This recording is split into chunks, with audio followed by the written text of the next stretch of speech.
दिल्ली के जंतर मंतर पर आज सामाजिक कार्यकर्ता सोनम वांगचुक के समर्थन में प्रदर्शन होगा। कांग्रेस जनता पार्टी के प्रदर्शनकारी थोड़ी देर में संसद मार्च निकालेंगे। हालांकि पुलिस ने इसकी परमिशन नहीं दी है। करीब 10,000 प्रदर्शनकारी जंतर मंतर पर जुटे हुए हैं। आंदोलनकारी देश की बिगड़ती हुई शिक्षा व्यवस्था का मुद्दा उठाते हुए शिक्षा मंत्री धर्मेंद्र प्रधान के इस्तीफे की मांग कर रहे हैं। इतना ही नहीं कि इस प्रदर्शन में सोनम वांगचुक की पत्नी समेत कई विपक्षी दलों के नेताओं के भी शामिल होने की संभावना है।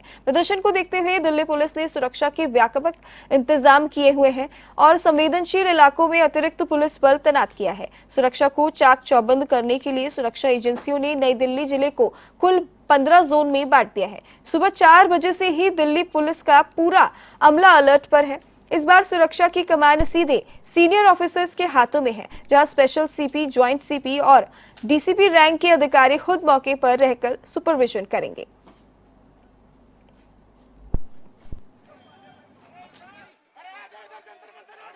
बिल्कुल पीसफुल प्रोटेस्ट करने का इरादा है। अब हमारे साथ मुझे यकीन है कि हमारे साथ जो है ये लोग भी समझेंगे कि हम अपने स्टूडेंट्स के लिए यहाँ इंसाफ मांगने आए हैं। चलिए, और आप पूरे समय साथ अभी प्रोटेस्ट में रहेंगे? जी बिल्कुल, पार्टिसिपेट करेंगे।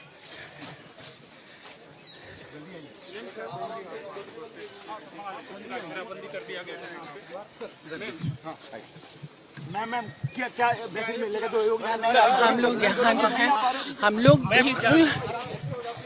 हम लोग यहाँ बिल्कुल पीसफुल प्रोटेस्ट करने के लिए आए हैं। जो हमारे मुल्क की संविधान हमको जो हक देता है उस हक को बयान करने आए हैं।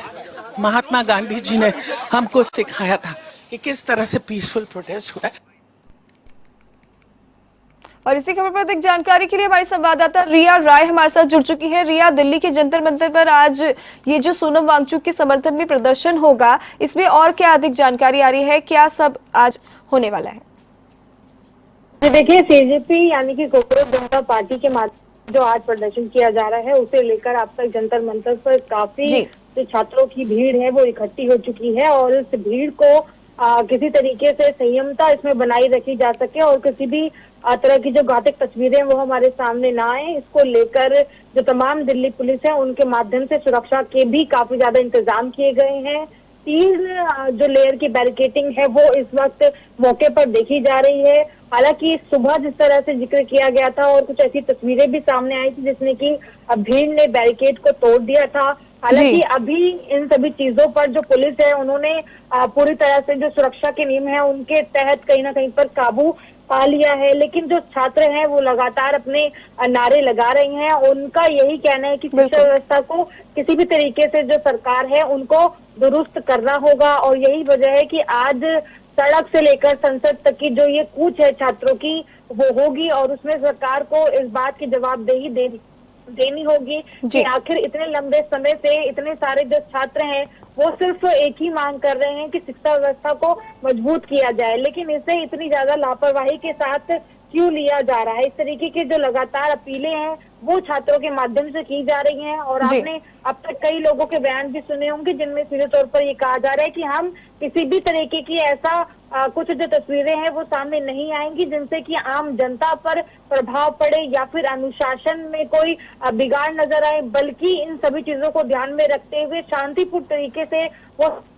और आगे बढ़ना चाहते हैं। लेकिन अभी पुलिस के माध्यम से 163 जो धारा है वो लगाई गई है। ज्यादा बड़ी संख्या में ज्यादा लोग जो है वो इकट्ठे नहीं हो सकते हैं।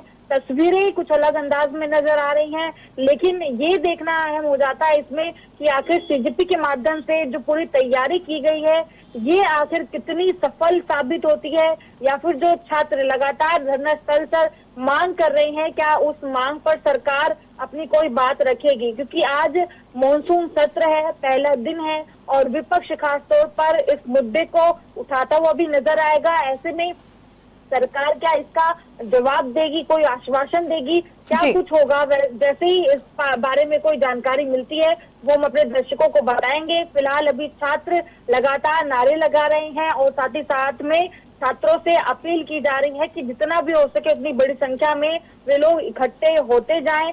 कुछ जो आसपास के मेट्रो स्टेशन हैं उनको भी अभी बंद किया गया है। ट्वीट के माध्यम से डीएमआरसी ने ये जानकारी भी दी है कि अगर आप मेट्रो स्टेशन से यात्रा कर रहे हैं तो खासकर जनपथ, राजीव चौक और पटेल चौक ऐसे जो मेट्रो स्टेशन है जो कि जंतर मंतर के पास में स्थित है, यहाँ पर पड़ते हैं, ये बंद रहने वाले हैं और जो यात्री यात्रा कर रहे हैं उनको दिक्कत ना आए, इसलिए वो अपने रूट में भी बदलाव करें। और सिर्फ मेट्रो ही नहीं बल्कि आसपास में नई दिल्ली का जो क्षेत्र है यहाँ पर कुछ सड़कें भी, कुछ रास्ते भी प्रभावित हैं, जिसकी वजह से अभी राजधानी में जगह जगह पर जाम की स्थिति भी सड़कों पर नजर आ रही है। तो कहीं ना कहीं पर ये कहा जा सकता है कि आज बहुत ज्यादा जो प्रभाव है वो एक युवा शक्ति का सड़क पर नजर आ रहा है। सरकार को इस बात का जवाब देना होगा क्योंकि छात्र लगातार ये कह रहे हैं कि अब किसी भी तरीके की जो लापरवाही है वो शिक्षा प्रणाली में सहन नहीं की जाएगी। इस पे सरकार अब कितनी खरी उतरती है ये देखना अहम होगा। बिल्कुल रिया, कितने छात्रों की उपस्थिति वहां पर अभी फिलहाल अपडेट आ रही है, कितने छात्र वहां पर जमा हो चुके हैं? जी देखिए, अगर छात्रों की भीड़ की बात करें तो अभी तक जो जानकारी मिल रही है इसमें 30 से 35 हजार जो प्रदर्शनकारी हैं वो जंतर मंतर से संसद की तरफ बढ़ने की कोशिश कर रहे हैं। सुबह जो आंकड़ा बताया जा रहा था उसमें 10,000 तक की गिनती कही गई थी, लेकिन अब 30 से 35 हजार ये बढ़ चुका है। और जैसे कि मैंने सुबह भी बताया था, जो छात्र हैं वो रात से ही आना शुरू हो गए हैं और इसमें सिर्फ दिल्ली से नहीं बल्कि अलग अलग राज्यों से, यूपी से लेकर राजस्थान, बहुत सी ऐसी जगह हैं जहां से छात्र इकट्ठे हुए हैं। और छात्रों का सीधे तौर पर ये कहना था, क्योंकि आपने देखा कि अभी 2 दिन पहले जो इस पूरे प्रदर्शन का नेतृत्व कर रहे हैं सोनम वांगचुक, उनकी तबीयत क्योंकि खराब हो रही थी, उन्हें हॉस्पिटल में एडमिट कराया गया था। लेकिन छात्रों का ये कहना था कि अगर उनका नेतृत्व कर रहे सोनम वांगचुक उनके बीच में नहीं है, लेकिन हर एक छात्र मजबूत है। ये जो आंदोलन है वो बिल्कुल भी कमजोर नहीं होगा बल्कि इतिहास में इसका नाम जोड़ा जाएगा।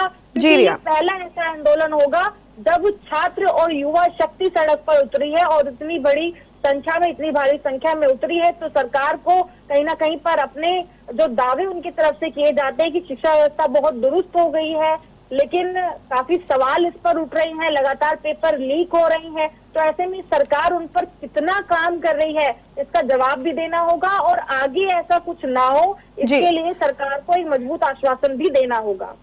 ठीक है रिया, धन्यवाद आपका हमारे साथ जुड़ने के लिए, तमाम जानकारी।